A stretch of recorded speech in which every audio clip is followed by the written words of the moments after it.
তো এই জায়গাটা এমন একটা জায়গা যেখানে পুরো একদম মোটামুটি পুরো নির্জন পরিবেশ, আর এই জায়গাটাতে আসতে আমার ভীষণ ভীষণ ভালো লাগে।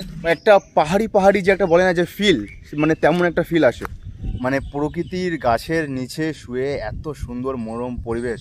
আর এই পাশে আছে পুরোটা নির্জন পরিবেশ। সবার প্রথম তোমাদেরকে হাওড়া রোড স্টেশনে নামতে হবে, আর হাওড়া রোড স্টেশনে নেমে ওখান থেকে যে কোনো অটো ধরতে হবে। যারা জিওগ্রাফি নিয়ে পড়ে তারা কিন্তু এখানে রিসার্চ করতে আসে এই জায়গাটায়। অ্যাকচুয়ালি বলতে পারো যে এই জায়গাটা সম্পর্কে আমার আর নতুন করে কোনো কিছু বলার নেই, কারণ তোমরা হয়তো অনেকেই আগে আমার অনেক ভিডিও দেখেছো ওই জায়গাটার। তো এই জায়গাটা একদম আমার বাড়ির পাশে, মানে বলতে পারো 2-3 কিলোমিটারের মধ্যে।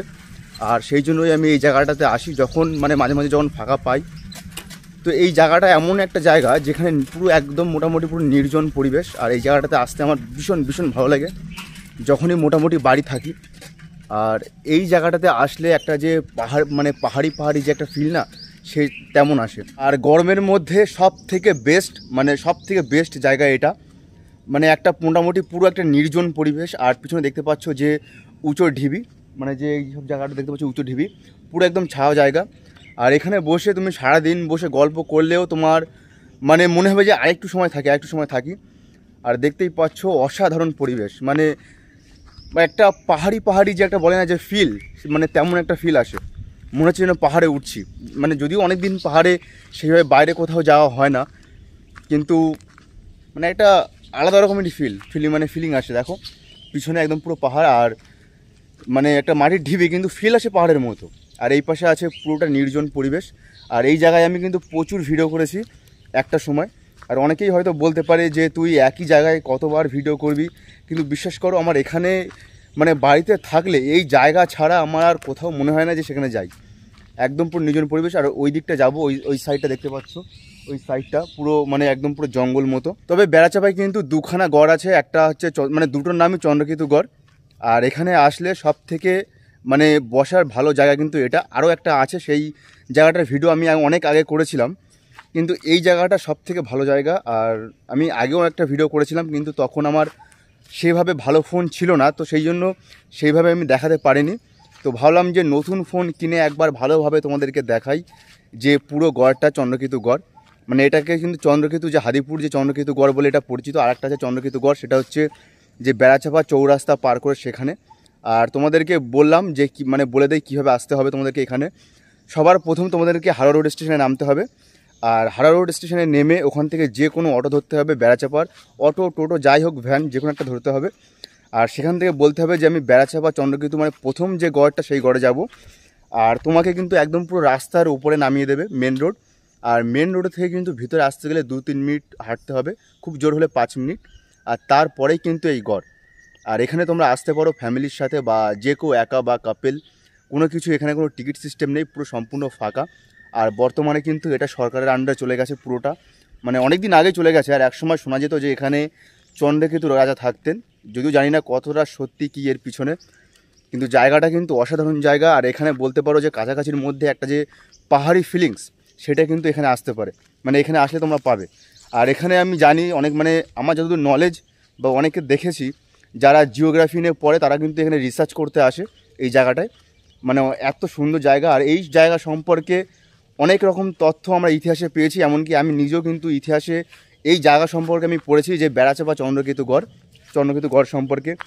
তো চলো এখন সামনের দিকে যাব। আর এই পাশে আমার সাইকেল রাখা আছে, চলো সামনের দিকে যাব। আর যেখানে গিয়ে গাছপালা দেখাবো, গাছপালা। আর সত্যি বলতে সুন্দর পরিবেশ, এখানে শান্তি খুব কম দেখা যায়। উফ, মানে প্রকৃতির গাছের নিচে শুয়ে এত সুন্দর মনোরম পরিবেশ, মানে আমার যদি সত্যি সম্ভব হতো আমি সারাদিন এখানেই থেকে যেতাম। একবার দেখাই তোমাদেরকে জায়গাটা, দেখো মানে চারিদিকে পুরো নির্জন পরিবেশ। আর তোমাদেরকে বললাম যে গাছগুলো দেখাবো। তো এখানে আমি অনেক আগে এসে আমি অনেক রকম ভিডিও আমি এখানে করেছি। তো অনেকে বলতে পারে যে একই জায়গার ভিডিও কতবার করবি, তো আমার কাছে সেটা কোনো ম্যাটার করে না। আর ভাবলাম যে এই মানে আগে আমি যতগুলো ভিডিও করেছিলাম চন্দ্রকেতু গড়ের, সেভাবে পুরোপুরিভাবে আমি রিভিল করতে পারিনি, কিন্তু আজকে ভাবলাম যে একবার দেখাই তোমাদেরকে। ও একদম মাথায় নাকি ওখানে নাকি সোনার নৌকা ছিল, তো ওখানে কিন্তু একটা যে গর্ত মতো আছে, মানে নৌকার যে আকারে গর্ত করা একটা, আর সেখানে শুনেছিলাম যে ওখানে নাকি সোনার নৌকা আছে। তো চলো আস্তে আস্তে ওইদিকে যাব। আর এখানে নানান রকমের গাছ আছে, তোমাদেরকে বললাম, যেহেতু এই জায়গাটার নাম চন্দ্রকেতুগড়। আর এখানে আগে প্রচুর গাছ ছিল, কিন্তু আস্তে আস্তে গাছগুলোর বয়স হয়ে যাওয়াতে গাছগুলো অনেক গাছ মরে গেছে বা অনেক গাছকে কেটে ফেলা হয়েছে। তবে এই জায়গায় আসলে কিন্তু তোমরা পিকনিক করতে পারো, কিন্তু এখানে কিন্তু মাটি খোঁড়া নিষিদ্ধ। মানে তোমরা মাটি খুঁড়ে কোনো কিছু তোমরা করতে পারবে না, জাস্ট তোমরা এখানে এসে ঘুরতে পারবে আর ঘুরে বসে। আর এখানে কিন্তু কোনো প্রবেশ মূল্য নেই, আমি আগেই বললাম। আর চলো আস্তে আস্তে সামনের দিকে যাব। আর একটা সময় এই জায়গাটাতে কিন্তু প্রচুর লোক হতো, প্রচুর লোকজন আসতো, কিন্তু দিন দিন এই জায়গাটাতে লোকজন কমে যাচ্ছে, কেন জানি না। আর সামনে যে বললাম না যে একটা শোনা কথা, যে সোনার নৌকা ছিল, মানে সামনে যেখানে গরুটা বাঁধা আছে ওখানে, তো আপাতত জানি না কি অবস্থা।